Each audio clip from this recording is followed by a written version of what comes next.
พี่น้องบิวจิตรชริยาเจ้าของผลงานเพลงสายลมตนผู้ดังตามสายลมตนผู้ดังตามเขตผู้คำทั้งไอ้เน่านังออกมาเคลียร์ดรา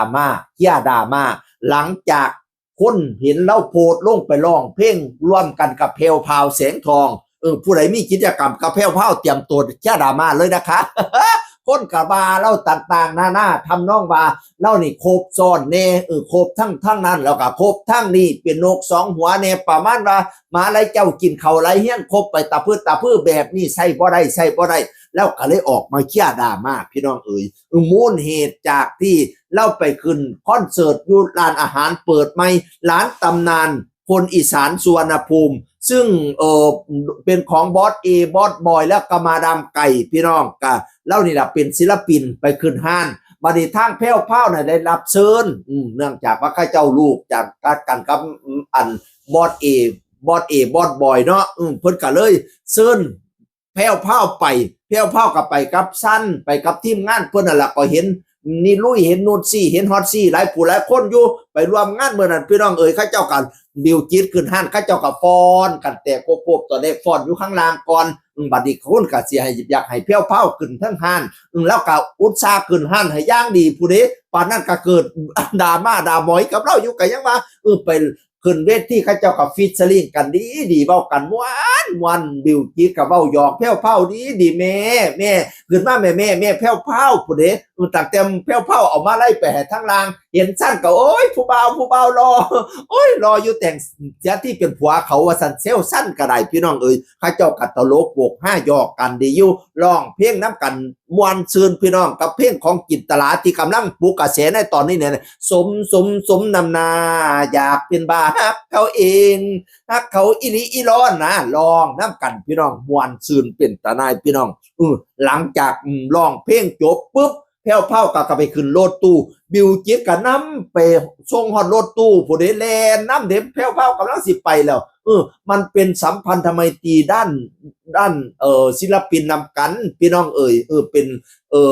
มันก็ไปถ่ายรูปไปเว้ากันตลกโปกฮับไปเว้าหัวมวนกันนั่นล่ะบ่แม่นว่าแต่มวนแต่หน้าเวทีหลังเวทีก็เป็นสัมพันธไมตรีที่ดีของเหล่าศิลปินพี่น้องพอตั้งแต่มันโพสต์ออกมาทั้งโซเชียลปุ๊บก็มีกระแสดราม่าด่าเล่าล่ะต่างๆหน้าว่าเราเป็นคนสองจิตสองใจอะไรทำไมนี่ล่ะ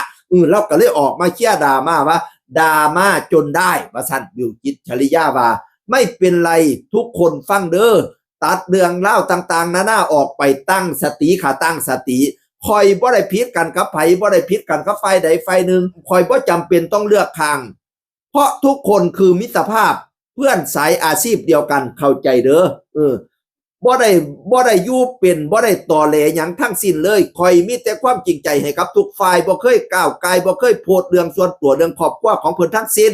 ไปมาหาแวถามไถ่สารทุกข์สุขดิบเรื่องการเรื่องงานความช่วยเหลือเกื้อกูลคอนเนคชั่นดีๆมิตรภาพดีๆเท่านั้นพี่น้องมันเป็นคอนเนคชั่นที่ดีๆเป็นมิตรภาพดีๆของเพื่อนสายอาชีพเพื่อนศิลปินน้ำกันข่อยบ่จำเป็นต้องเลือกฝ่ายใดฝ่ายหนึ่งเด็กข่อยบ่เคยก้าวไกลเรื่องส่วนตัวเรื่องครอบครัวของเขาอันนี้มันเป็นสัมพันธไมตรีในสายอาชีพสายศิลปินโปรดเข้าใจพี่น้องโปรดเข้าใจอย่าให้ศิลปินเพิ่นเลือกฝ่ายว่าเจ้าต้องอยู่ฝ่ายนั้นต้องเจ้าอยู่ฝ่ายนี้เด้เจ้าอย่าเป็นนางแต่งเด้อย่าไปหาแต่งผู้นั้นให้ผู้นั้นมาอยู่ฝั่งนี้ให้ผู้นี้ไปอยู่ฝั่งนั้นศิลปินน่ะเขาต้องคบได้กับทุกๆคนเนาะมันเป็นเพื่อนอาศัยอาชีพร่วมกันเหมือนกับผู้อ่านข่าวนี่แหละเห็นข่อยอ่านข่าวฟังนั่นก็มาว่าข่อยเห็นข่อยมาอ่านข่าวฟังนี่ก็มาว่าข่อย ข่อยมีหน้าที่อ่านของทุกกรรมทุกฝ่ายต้องทำตัวให้เป็นกลางนะพี่น้องนะโปรดเข้าใจให้ตรงกันพี่น้องแล้วบัดนี้ซุ่มดราม่าเด้อดราม่าที่ว่าไปร้องเพลงสมน้ำหน้าน้ำกันเทิงห้านเทิงเวทีอันFC ที่ไปเปรียบเทียบนี่ก็ไม่สมควรอย่างยิ่งนะผู้นั้นเสียงดีกว่าผู้นี้เสียงดีกว่าผู้นั้นร้องบ่ได้แม่แพ้วยืนนึงเสียอย่าไปหาบ้านแบบนี้ต้องเข้าโรงเรียนปรับปรุงนิสัยนี่เข้าโรงเรียนดัดสันดานนี่นะข้าเจ้ากำลังสิสัมพันธ์ดีๆไปหาเปรียบเทียบว่าผู้นั้นเลิศกว่าผู้นี้เลิศกว่ามันเป็นการเปรียบเทียบอย่างนั้นไม่ดีนะอย่าไปยกตนคนขั้นให้ย่องไปฉะนั้นโอ้ย ยน่าฮักทั้งสองคนเบามวนทั้งสองคนหยอกกันดีให้แต่ก็หยอกกันดีอีหลีลองมวนทั้งสองคนอีหลีอย่าไปหาว่าเปรียบเทียบว่าผู้นั้นดีกว่าผู้นี้ผู้ดีกว่าผู้นั้นมันจะทำให้เกิดความสัมพันธ์ที่ไม่ดีเข้าใจไหมจุ่มFCผู้นี้บ่ได้เข้าหนังสือนี่ก็ได้ไปหาเปรียบเทียบนี่ สั้นนี่ละเสียงคือคนเก่าเว้าสู่ฟังสวัสดีครับสวัสดีครับ